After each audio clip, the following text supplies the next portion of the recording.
আপনি অন্যায়ভাবে যদি কাউকে মেরে থাকেন সেটাও দেখাবে। ঠিক আছে তো? দেখাবে না? দেখাবে না? সুতরাং পৃষ্ঠা যখন উল্টাবেন তখন আপনি দেখবেন সাত মাথায় কি করেছেন। আর 14 বছর যারা করেছে, 15 বছর যারা করেছে সেটাও থাকবে না? থাকবে না? সেটাও থাকবে। ওগো আমার ভাইয়েরা, পৃষ্ঠা উল্টাবেন, চায়ের দোকানে কি করেছেন আর চায়ের দোকানের পিছনে বসে কি টেনিয়েছেন, আছে না নাই? চায়ের দোকানে ইঞ্জিনিয়াররা এসে বসে আছে, এই জন্য পিছনে যাইতে আছে না নাই? পিছনে যে টান দিয়েছেন, মনে করলেন ইঞ্জিনিয়ার দেখে নাই। ইঞ্জিনিয়ার তো দেখে নাই, এটা ঠিক, কিন্তু 2 ইঞ্জিনিয়ার কাঁধে আছে না নাই? এই ইঞ্জিনিয়ারদের কি আনার কোনো সুযোগ আছে?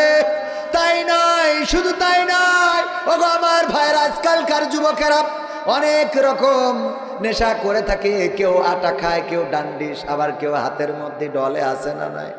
দেখেন, আগের সময় যদি মানুষ হ্যাংলা পাতলা চিকনা হইতো, তাইলে আমার ইঞ্জিনিয়ার সাহেব জিজ্ঞেস করতে, তুই কি খাওয়া দাওয়া করিস না নাকি, চিকন হয়ে যাচ্ছিস কেন? বলতো না? বলতো না? চিকন বোঝেন তো? চিকন আপনারা কি বলেন? চিকন, এই কিছু খাস না নাকি, চিকন হয়ে যাচ্ছিস কেন? আর এখনকার সময় যদি কোনো চিকনা হ্যাংলা পাতলা কুত্তা কাটিং পোলাপান থাকে, মানে চুলের মধ্যে কুত্তা কাটিং দেয়, এই কাটিং এর যদি পোলাপান থাকে, তাইলে ইঞ্জিনিয়ার ঢাকাতে এসে বলে, তুই কি কিছু খাওয়া ধরেছিস নাকি? ঠিক না বে ঠিক? তুই কি কিছু খাওয়া ধরেছিস নাকি, এত চিকনা কেন? তার মানে আগে না খাইলে চিকনা থাকতো, আর এখন খাইলে চিকনা হয়ে যায়। বলেন সুবহানাল্লাহ। ও নাউজুবিল্লাহ। না, একটু টেস্ট করলাম যে দেখি আপনারা কতটুকু সচেতন। ও গো আমার ভাইয়ারা, এই ডান্ডিস বা ওই যে আঠা গাম ডইলে অন্য যেভাবেই হোক যা করেন সব আমল নামায় থাকবে। দেখবেন এই কথা বললে কিছু লোক, এই ডলা লোকগুলো চলে যাবে। ওই যে দেখেন আস্তে করে চলে যাচ্ছে ডলা লোকগুলো, কারণ এগুলো তো থাকবে না। এই ওয়াজ ভালো লাগবে, মাথায় পড়ে না, পড়ে না। হুজুর ওয়াজ করেন, হুজুর ওয়াজ করেন, মুসা আলাইহিস সালামের জীবন নিয়ে কথা বলেন, কিন্তু উনি মুসার জীবন শুনবে, তা ফিরাউনের জীবন শুনতে চায় না, আছে না নাই? মুসা আলাইহিস সালামের জীবন নিয়ে শুনবে, কিন্তু ফেরাউনের জীবন নিয়ে শুনতে চায় না। যখন হুজুর ওয়াজ করে, করার পরে সভাপতি ডাক দেয়, হুজুর এদিকে আসেন, এদিকে আসেন। কি হয়েছে ভাই? হুজুরের তো উপায় নেই। এই আপনার বললাম মুসার জীবনী নিয়ে আলোচনা করতে, আপনি ফিরাউনের কথা বললেন কেন? তো মুসার কথা বলতে গেলে তো ফিরাউন অটোমেটিক আসে। আসে, ভালো কথা, আসুক, কোনো অসুবিধা নাই, কিন্তু আমার দিকে তাকাচ্ছিলেন কেন ফিরাউনের কথা বলতে যেয়ে? তাহলে অসুবিধাটা কোন জায়গায়? ফিরাউনের কথা বলতে যেয়ে ওর দিকে তাকানো হয়েছে, এটাই ওর মনের মধ্যে দোষ। যখন নমরুদের কথা বলা হয়, ওর দিকে চোখ গেলে ওর মনের মধ্যে দোষ, মনে করে ওরে নিয়ে কথা বলা হচ্ছে। যখন আবু জাহেলের কথা বলা হয়, তখন ওর দিকে তাকাইলেই দোষ, মনে করে ওর কথা বলা হচ্ছে। ওগো আমার ভাইয়েরা, তার মানে হলো চরিত্রটা ওদের কি? চরিত্রটাই ভালো মানুষ সাজে। বাইরের সমাজে একজন ভাবির ঘরে গেছে, ভাই থাকে মালয়েশিয়ায়, ভাবির ঘরে গেছে কিসের জন্য বুঝে নেন? ইঞ্জিনিয়ার আছে, আমি খুলে বললাম না। ভাই থাকে মালয়েশিয়ায়, ভাবির ঘরে রাত 3টের সময় হঠাৎ করে লোকজন যখন অ্যাটাক করেছে, অমনি বেড়া ভেঙে বেড়ে এসে যায় নামাজ বিছাইয়ে ওর পরে সিজদায় পড়ে রয়েছে। লোকজন ঘরের তে টাইনি তুলি বলছে, এই সিজদাতে ওঠ। বলছে, আমি তাহাজ্জুদ পড়া লোক, কি রে? আমি তাহাজ্জুদের সিজদায়? কই তুই তাহাজ্জুদের সিজদা দিচ্ছিস, ভালো কথা, আমাদের মানতেও অসুবিধা নেই, তুই আল্লাহওয়ালা পরহেজগার পীর সাহেব, কিন্তু আমাদের দুঃখ হলো তোর স্যান্ডেল ভাবির খাটের তলে কেন? স্যান্ডেল কনে বোঝেন তাহলে? ও তো পরহেজগার, স্যান্ডেল কোথায়? এরকম মানুষ কি এখানে আছেন? যদি না থাকেন, বেশি সময় কথা বলবো না। আমার দাঁড়ানো ভাইয়েরা, যুবকেরা, কলিজার টুকরারা, একটু সময় যদি বসেন, আমি যেই কথা বলছিলাম আমল নামায় ফেরেশতারা লিখছেন, আজকের এই মাহফিলটা আমল নামায় থাকবে না? থাকবে না? থাকবে না? থাকবে না? এই মাহফিলটা আমল নামায় থেকে যাবে। হতে পারে এই মাহফিলটা আপনার নাজাতের ওসিলা। বলেন সুবহানাল্লাহ। এই মাহফিলটা আপনার আমার নাজাতের ওসিলা হয়ে যেতে পারে।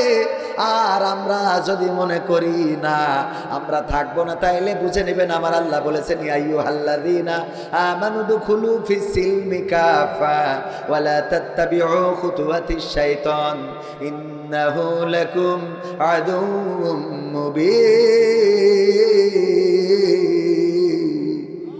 আমার আল্লাহ বলছেন ও ঈমানদারেরা, তোমরা ইসলামের মধ্যে পরিপূর্ণভাবে দাখিল হয়ে যাও, ইসলামের মধ্যে পরিপূর্ণভাবে প্রবেশ করো। আর তোমাদের বলছি শোনো, শয়তানের পদাঙ্ক অনুসরণ করো না, কারণ শয়তান হলো তোমাদের প্রকাশ্য দুশমন। কথাটা কার? কথাটা কার? এই মাহফিলে আসলে খুশি হন কে? আর মাহফিলে না আসলে খুশি হন কে? কে? মাহফিলে থাকলে খুশি হন কে? আর চলে গেলে খুশি হন কে? মাহফিলে বসলে খুশি হন কে? মাহফিল থেকে যদি চলে যান খুশি হবে কে? তাইলে কারে খুশি করবেন সেটা আপনাদের বিবেকের ব্যাপার। আপনারা শয়তানকে খুশি করতে চাইলে আমার তো কিছু করার নাই। করার আছে? চাঁপাইনবাবগঞ্জে গেলাম, বলছে হুজুর স্টার জলসাজি সিনেমা দেখা জায়েজ আছে নাকি? আমি বললাম আছে, একদম 100% জায়েজ। 100%? শ্রোতারা বলছে এটা কিভাবে সম্ভব? আমি বললাম কেন সম্ভব নয়? যদি ওই ব্যক্তিটির মনের মধ্যে চিন্তা থাকে আল্লাহ মরার পরে তুমি আমারে জাহান্নামে দিবা, আমি তোমার কাছে জাহান্নাম চাই, তাইলে তার স্টার জলসাজি সিনেমা দেখা ছাড়া কি কোনো উপায় আছে? কথা কয় না। যদি জাহান্নাম চাই তার তো খারাপ কাজই করা লাগবে, তা নাহলে দেবে কেন? আপনি জেলের ভাত খাইতে চান, জেলে গেলে বসি খাওয়া লাগে, কাজ করা লাগে কি? তেমন কাজ করা লাগে না। সশ্রম কারাদণ্ড যদিও বলে, আবার বিনাশ্রম কারাদণ্ডও আছে। তো জেলখানায় আপনার তো আরামসে খাওয়া থাক, খালি বসে 3 বেলা খাবেন, তো চাইলেই তো যাইতে পারবেন না।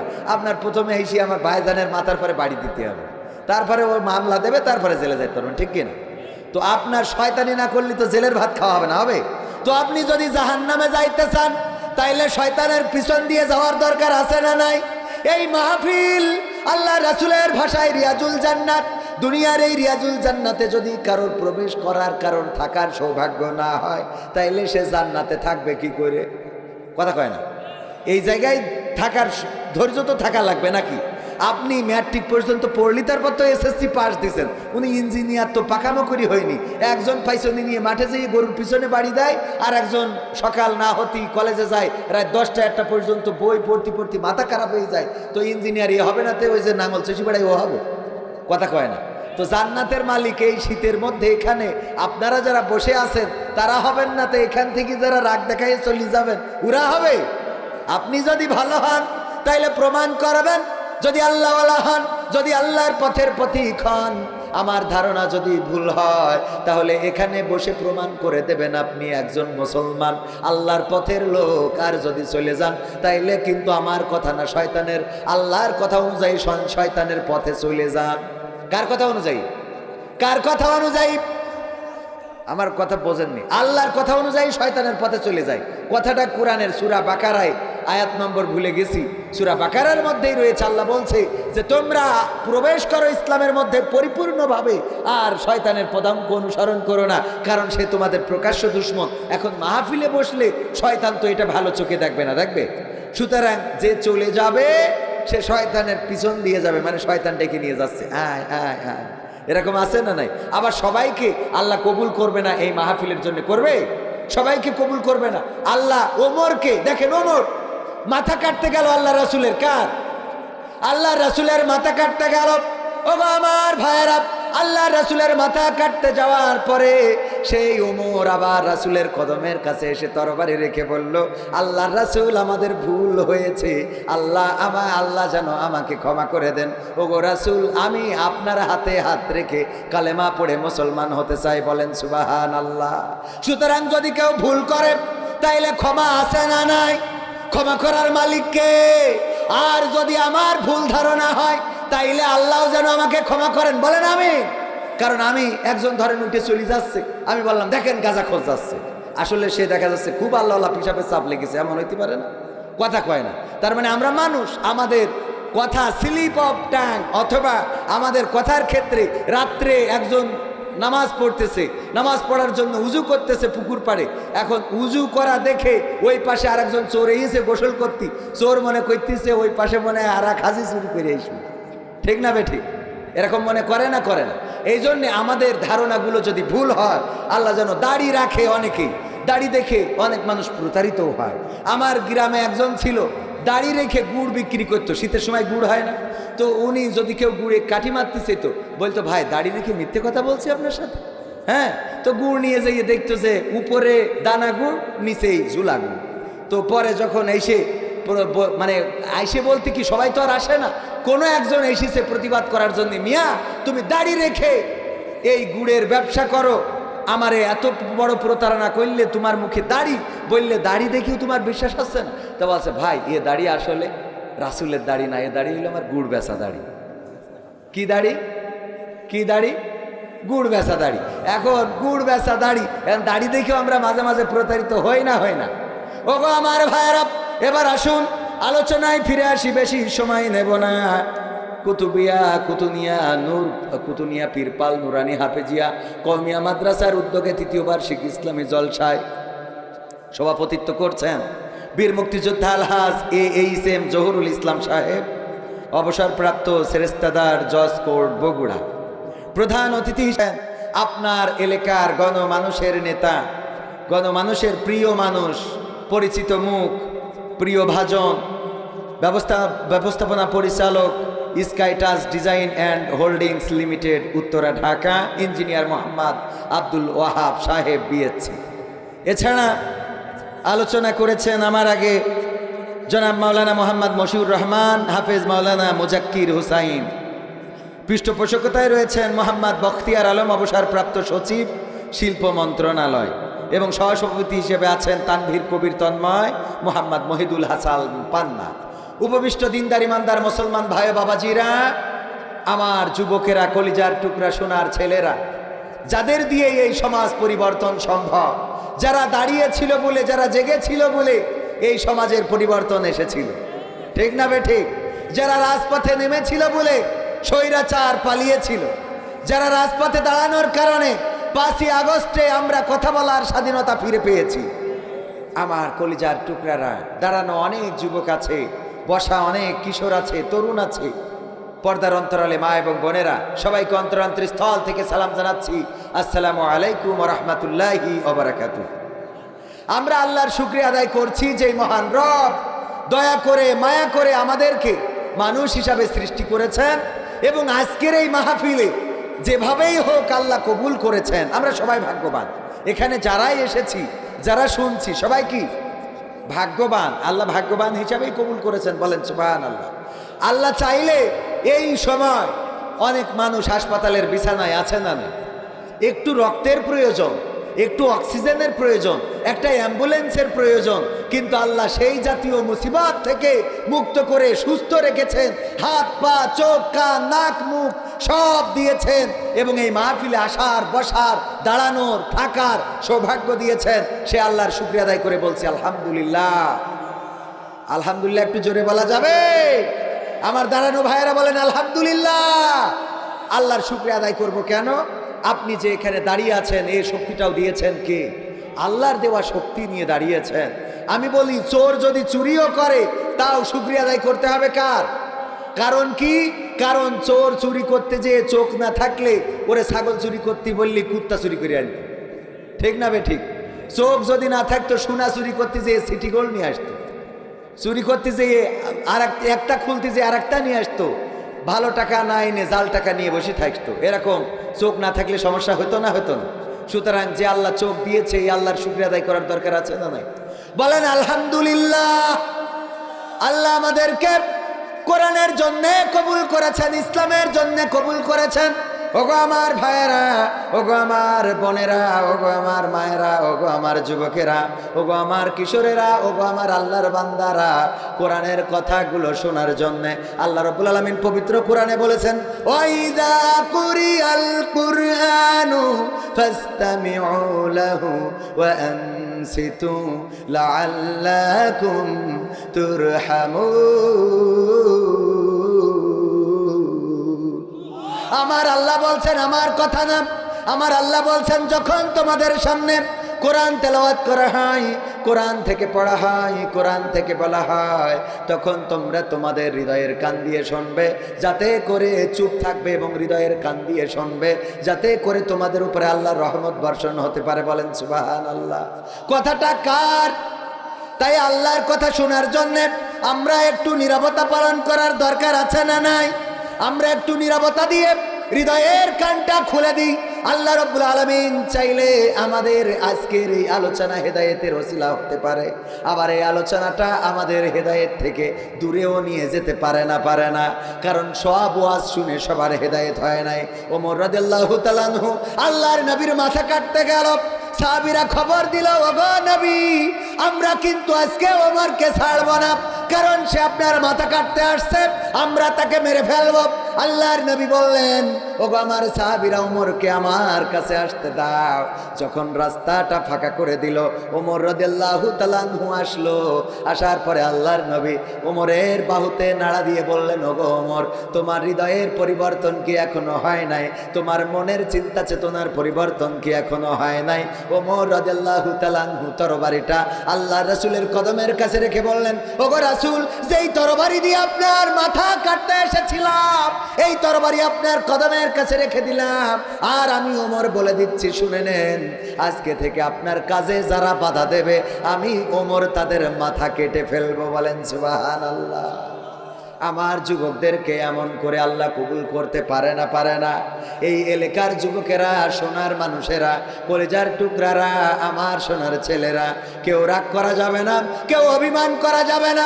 আমার ভাইয়েরা, আমরা বিশ্বাস করি আমার যুবকদের দিয়েই ইসলাম প্রতিষ্ঠিত হওয়া সম্ভব। বলেন ঠিক কিনা? রাজপথে দাঁড়াইছিল কারা? ছাত্র জনতা, কিশোরেরা, তরুণেরা। আর এই রাজপথে দাঁড়ানোর কারণে 15 বছর ধরে যেই জগদ্দল পাথর আমাদের পরে চেপে বসেছিল, সেই পাথর সরে গেল। আর আমরা খুঁজে পাইলাম, কি খুঁজে পাইলাম? আল্লাহর ওলিদেরকে খুঁজে পাইলাম। খুঁজে পাইছি? খুঁজে পাইনি তো। কই গেছে? সব হারাই গেছে। কোথায় গেছে? এমপিরা সব কোথায় গেল? মন্ত্রীরা সব কোথায় গেল? কোথায় কাদের কাকা? তাদের ছাড়া দেশটা এখন লাগে ফাঁকা ফাঁকা। ঠিক না বেঠে? এটা যুবকদের অনুরোধ ছিল, এই জন্যে এটা দিয়েই শুরু করি। আমি এখনো শুরু করিনি, আর একটু পরে শুরু করবো ইনশা। বলি, এটা বলি, এমপিরা সব কোথায় গেল? মন্ত্রীরা সব কোথায় গেল? কোথায় কাদের কাকা? তাদের ছাড়া দেশটা এখন লাগে ফাঁকা ফাঁকা, ওদের ছাড়া দেশটা এখন লাগে ফাঁকা। পালাবো না, প্রয়োজন হলে ফখরুলের বাসায় গিয়ে উঠবো। বলেছে না বলে নাই? পালাবে না, পালাবে না। এই এই ওই একটা উঠছে কি ওই দলের লোক? হ্যাঁ, তুমি ওই দলের লোক? এই আমাদের তো সন্দেহ হয়, যখন যে কথা কই উঠলি মনে হয় ও মনে হয় ওই কাজের জন্য যাচ্ছে। যদি ধরে নেন যে ইসকনের বিরুদ্ধে কথা বলি, আর কেউ যদি ওঠে, তাহলে মনে হবে মনে হয় ইসকনের সদস্য। ঠিক না বেঠি? এই জন্য এখন শোনা উঠে না, এখন উঠা যাবে না। তোমাকে কাঠি কাছে কৃষি, হ্যাঁ, অল্প সময় থাকা যাবে না, আর আধা ঘন্টা থাকা যাবে ইনশাআল্লাহ। হ্যাঁ, আমার যুবকেরা যদি দাঁড়ায় থাকতে পারে, তাহলে আপনারা বসে থাকতে পারবেন না। বসালো করছে কেন? পিসাব লাগলে চিপি ধরি বসে থাকেন। একটুখানি আটকে না রাখতে পারলে বউ থাকে? হ্যাঁ, এই ঠিক না বেটে? কথা কয় না বাবারে একটু। এই জন্যই ওই যেন বইলে না বসি। দেখা যাচ্ছে নামাজের রস করছি, একজন উঠে চলে যাবে, আমি খবর ওই দেখো নামাজি বেনামাজি চলে যাচ্ছে। ও হওয়া যাবে না, হওয়া যাবে? আমাদের মনের মধ্যে, আমরা তো মানুষ, হঠাৎ মনে হয় ও মানে এই কথা বলে। দেখবেন যে কারো ধমক দিচ্ছেন, অন্যভাবে ফোনে কথা বলতেছেন, হয়তো ধমক দিচ্ছেন, একজন সামনে বসেছিল উঠে চলে গেছে, পরে আবার ফোন করছি, রে তুমি কি আমার ধমক খেয়েই চলে গেলে নাকি? আমি ফোনে একজনের বলছিলাম। এরকম হয় না, হয় না? তো আসলে এই জন্যে আমাদের মাথায় রাখতে হবে, আমার যুবকেরা, তরুণেরা, কিশোরেরা, আমার সোনার ছেলেরা, আমার মুরব্বীরা, আমার প্রিয় ভাইয়েরা, এই বগুড়ার মাটি ইসলামের ঘাঁটি। বলেন ঠিক কিনা? বগুড়ায় 7 মাথায় অফিস বানায় পুলিশ দেশা 12 মাস পাহারা দিতে হয়েছে। কারণ এই বগুড়ায় একটু ঝামেলা আছে না, শোনা কথা কয় না। ঝামেলা মানে কি? আমি তো বলি আন্দোলন শুরু হবে বগুড়াতে। হবে না? হবে না? 7 মাথাতে শুরু হবে, 1 মাথা দিয়ে শেষ হবে। ঠিক আছে তো ইনশাআল্লাহ? লিল্লাহে তাকবীর। আওয়াজ বগুড়ার মতো হয় নাই, আমার বগুড়া গাবতলীবাসী। আর এখানে আছে আর একটা কি থানা জানো? সারিয়াকান্দি। 2 থানার মানুষ এখানে আছে না নাই? সারিয়াকান্দির কয়জন হাত উঁচু করেন? সারিয়াকান্দি হাত নামান। এবার গাবতলী, গাবতলী, গাবতলী একটু বেশি। আচ্ছা ঠিক আছে, আমরা একটু পাল্লা দিই। এই সারিয়াকান্দিরা বললেন না, গাবতলীরা বলুন লিল্লাহি তাকবীর। এবার সারিয়াকান্দি, গাবতলীর চুপ থাকেন। লিল্লাহি তাকবীর। সারিয়াকান্দির লোক অল্প হিসেবে আপনাকে থেকে ফার্স্ট, ঠিক না বেটে? এমনি গেলি কাঠি খুলি দেবেন, আওয়াজ এত আসতে কে? ওগো আমার ভাইরা, এবার একসাথে লিল্লাহি তাকবীর। আল কোরআনের আলো, আল হাদিসের আলো, আমার নেতা তোমার নেতা, লিল্লাহি তাকবীর। ওগো আমার ভাইরা, এই তাকবীরের আওয়াজ শুনলে শয়তান পালায়। চট্টগ্রামে যখন পুলিশের ভ্যান আটকে ধরে চিন্ময় দাসকে ছাড়াই নেওয়ার জন্য যখন ভ্যান আটকিয়েছে, ইট পাটকেল শুরু করে দিয়েছে, তাকবীরের আওয়াজ শুনে ইসকনের সদস্যরা পালিয়েছে। বলেন আল্লাহু আকবার। কিন্তু তার মধ্যে থেকে অনাকাঙ্ক্ষিত ঘটনা ঘটিয়ে ফেলল আমাদের প্রিয় ভাই, আমাদের দেশের নাগরিক, একজন অ্যাডভোকেট, বাংলাদেশের সম্পদ জনাব মুহাম্মদ সাইফুল ইসলাম আলিফ। তার 2-3 বছরের একটা কন্যা সন্তান রয়েছে এবং স্ত্রীও গর্ভবতী। আর এই গর্ভবতী অবস্থায় সন্তান সম্ভব, সেই স্ত্রী তার স্বামীকে হারালো, তার কন্যা তার বাবাকে হারালো, মা তার সন্তানকে হারালো, পিতা তার সন্তানকে হারালো। এই নির্যাতন নিষ্পেষণ করলো। অথচ আমরা বলতে চাই, যারা এখন ভারত থেকে দেখছি বিবৃতি দেওয়া হচ্ছে, ভারত থেকে বিবৃতি দিচ্ছে এই দেশে চিন্ময় দাসকে কেন গ্রেপ্তার করা হলো? অথচ যখন গয়েশ্বর রায়কে গ্রেপ্তার করা হয়েছে, গয়েশ্বর চন্দ্র রায়কে গ্রেপ্তার করার কারণে আমার দাদারা বিবৃতি দেয় নাই। বলেন ঠিক কিনা? দ্বিমুখী নীতি। একদিকে যখন চিন্ময় প্রভু দাস যখন অ্যারেস্ট হয়, তখন আমার দাদারা বিবৃতি দেয়, আর গয়েশ্বর চন্দ্র রায় যখন অ্যারেস্ট হয় তখন কোনো বিবৃতি দেয় না, বরং তার পৃষ্ঠপোষকতা করে। তাইলে হিন্দুদের মধ্যেও পার্থক্য আছে না নাই? তার মানে একদল হলো ইমানদার হিন্দু, আর একদল হলো বেঈমান হিন্দু। কথা কি বোঝা গেছে? একদল ইমানদার কারণ দেশের প্রতি তাদের ভালোবাসা আছে।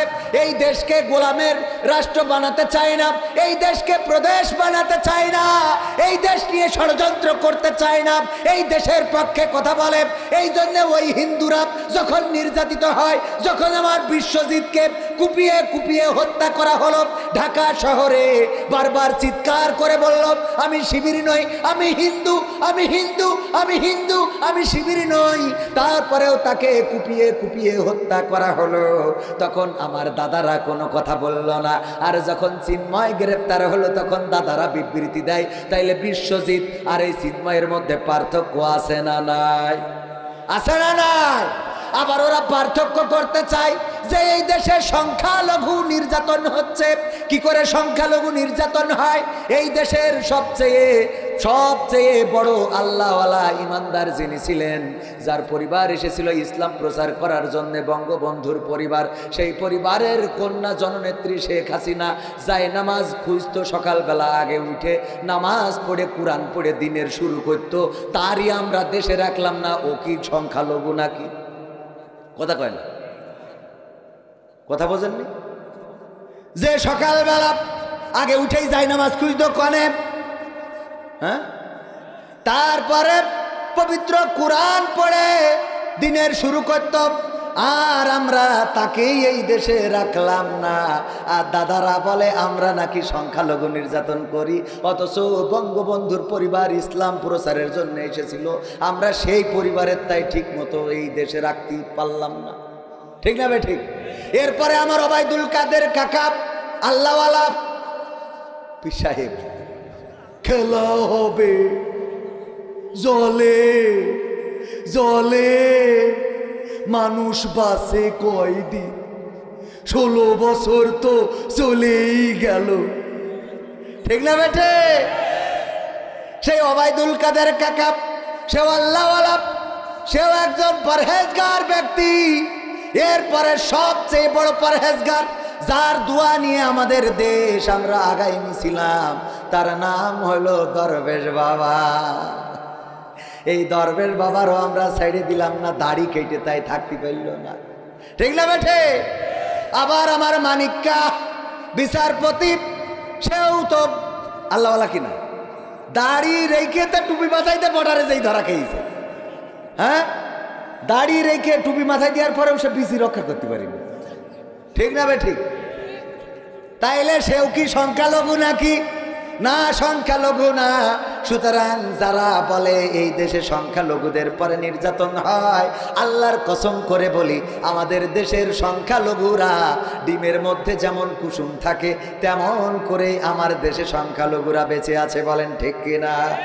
কিন্তু যারা উগ্রতা দেখায়, যেমন বাংলাদেশেও ছিল জেএমবি, বাংলাদেশেও ছিল হরকাতুল জিহাদ, বাংলাদেশেও আইএসের শাখা সংগঠন ছিল, এইগুলো মুসলমানদের সংগঠন।